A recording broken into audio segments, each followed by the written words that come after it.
Treasure Hunting Weekend. Kasama ko ngayon ang ating katiats.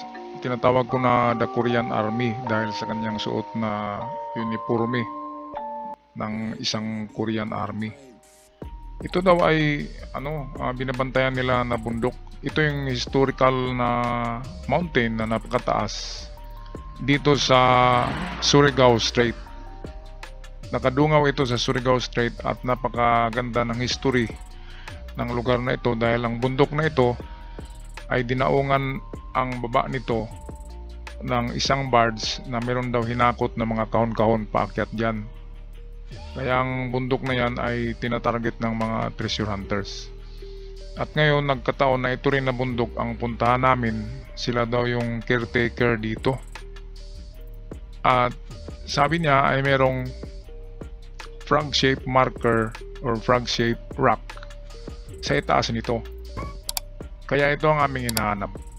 Tamang-tama talaga ang site ay merong creek ito. Kahit summer ngayon ay meron pa ring tubig. So ibig sabihin ay buhay na creek ito. Palaging may tubig. Kaya pwede talagang may nakabaon sa itaas nito. Okay, merong malaking bato dito. Try lang natin pag detect, baka merong nakasuksok dyan. Ito, mga kasi ito, untouched. Wala pang dito, naghukay. Hindi pa nagalaw, baka merong naiwan. Baka merong naiwan ang mga army dito kasi umakyat daw dito yung isang lulan na mga army ng barge na may dalang mga boxes na kahoy. Ito, napakalaking bato ito, akyatin natin.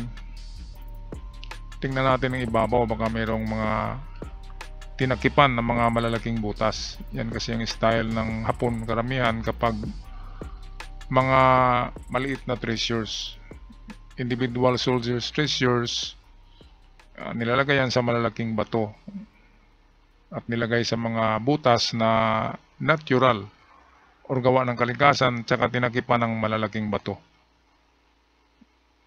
Okay, pero kapag Emperor treasure, yun ay secured na pagkabaon. Yun yung mga tinatawag natin na merong bunker, merong giveaway, at merong booby trap. Pero sa individual soldiers, wala na itong booby trap. Kasi isang sundalo lang ang nagbaon yan. Halimbawa, ang sundalo ay nakapagnakaw ng mga ginto sa mga bahay na pinasok nila dito sa Pilipinas, ay pwedeng ilagay niya sa kanyang bag yung mga item.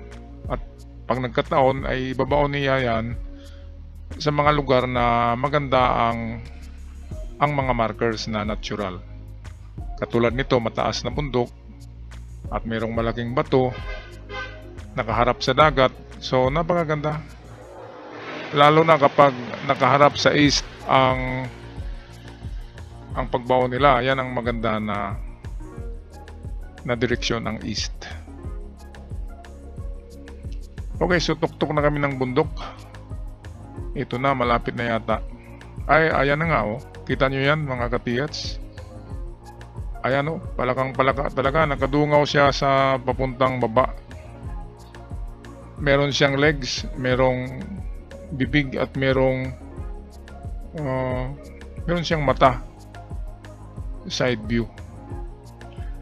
At ito'y lapitan ko kapag may butas ito sa ibabaw niya. Pwedeng merong treasure inside sa frog. Treasure under sa frog. Kapag may butas ang likod niya na sabihin natin butas ng barina, pwedeng merong sa loob niyan na ayan, meron nga oh. Ito lapitan nga natin. Ayan oh. Basang-basa pa oh. Yan ang likod ng frog. Kaya pwedeng hindi na kasi ako babalik dito. Kasi hindi natin nakausap ang may-ari. Kaya kung napanood ito ng may-ari ng bundok na yan, ang unang suspect natin ay nandyan sa palaka mismo, sa loob ng palaka kasi may butas ang likod. At kung wala ay nasa baba, sa ilalim ng palaka ang item. Magandang marker yan.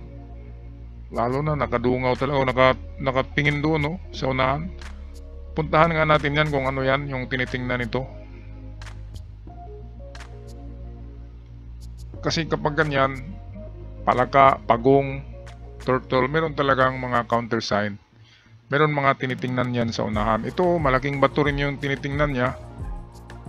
So ito, merong mga cracks sa gilid na parang mga signs. So,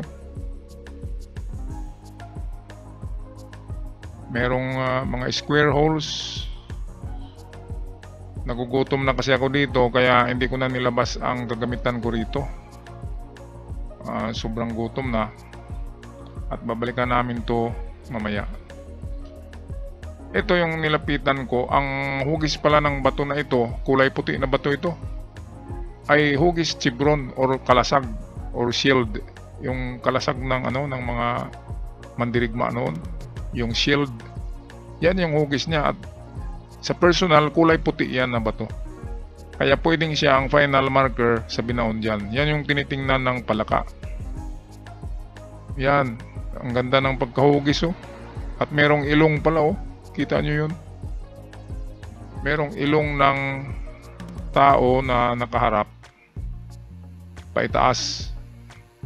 At ito yung palaka, nasa 20 meters ang distansya nito. Gawa natin ito ng ilustrasyon.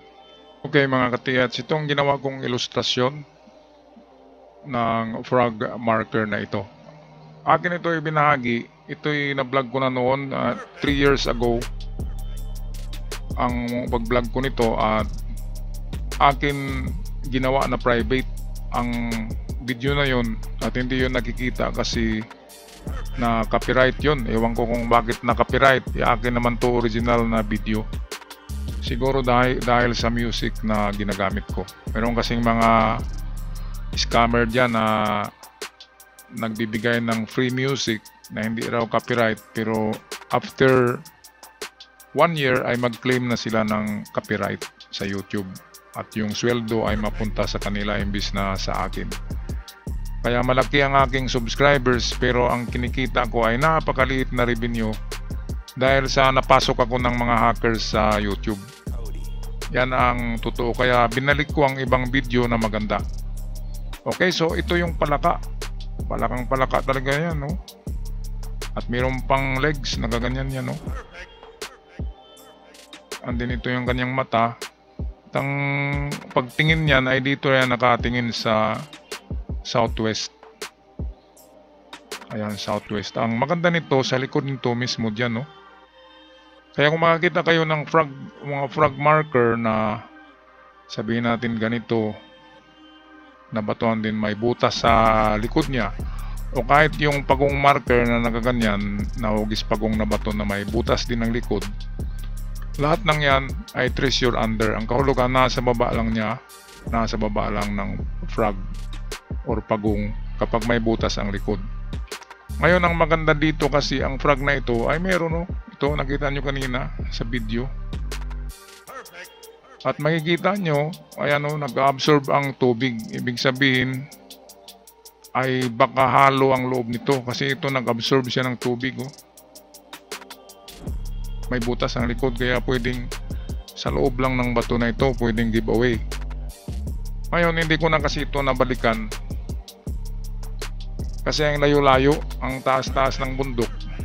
Sumakit nga ang ulo ko dyan sa pag-akyat dahil mainit. Hindi namin ito nahukay, kaya kung napanood ito ng Korean Army, yung kasama ko, hukayin nyo ito. Unahin nyo itong likod ng frog. Yan, butasin nyo or biyakin ang likod. At kapag wala dyan ay sa baba mismo ng bato, sa ilalim niyan, sa kanyang tiyan. 2 meters to 3 meters. Ayan, giveaway yan. Ngayon kung wala dyan, ay punta na kayo dito sa kanyang tinitingnan. Ito yan, ang kanyang tinitingnan. Yung tinatawag ko na chevron, nakaano yan. Kanina, balansi talaga yan na itsura. Hindi lang yan, nakita nyo ba yung sa ibabaw kung ano yan, sa ibabaw ng bato. Ang chevron ay kalasag yan, ganyan. Yung sa Bisaya, taming, panangga, panagang. Yan yung mga ganyan, yung ginagamit ng Templar's Knight. Yung may cross sa gitna, shield, kalasag. Ang maganda rito kasi balanse talaga ang pagkagawa sa kanya. And then, kulay puti talaga ito na bato sa personal. Medyo nag-ano lang siya, nag-iba ng kulay dito kasi video lang. Pero sa personal, puting-puti na bato. At nag-iisang puting bato dyan.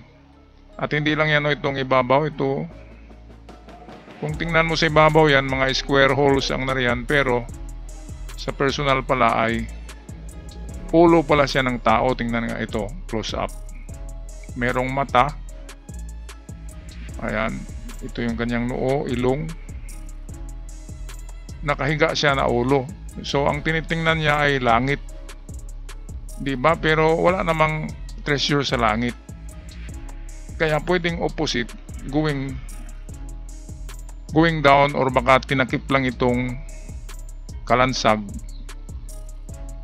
Kasi ang kalasag, 'di ba, ang ibig sabihin ay takip or shield. Baka tinakip lang siya at sa likod niyan or sa baba nitong ulo, tanggalin nyo itong kalasag, itong shield. Pag natanggal yan, kapag may lupa, hukayin nyo ang baba nitong ulo, ito ng face marker. Kasi wala nang tinitingnan siya, ibig sabihin nasa baba. Hinihigaan niya ang kayamanan. Ganda sanang balikan to, kaya paano ko pa makikita yung yung katiyats natin. Wala akong cellphone nun, wala akong number. May nag-ano lang sa amin, nagpakilala. Kaya kung nakita nyo ito sa bundok, dyan sa nakadungaw sa Surigao Street, ito na bundok, ito na yung paraan sa paghanap ng item. Una doon sa palaka, and then dito sa kalasag under the face marker. Okay, so hindi na ako magtatagal. Ako magpapaalam na, mga katiyets. God bless at ingat kayong lahat. Paalam.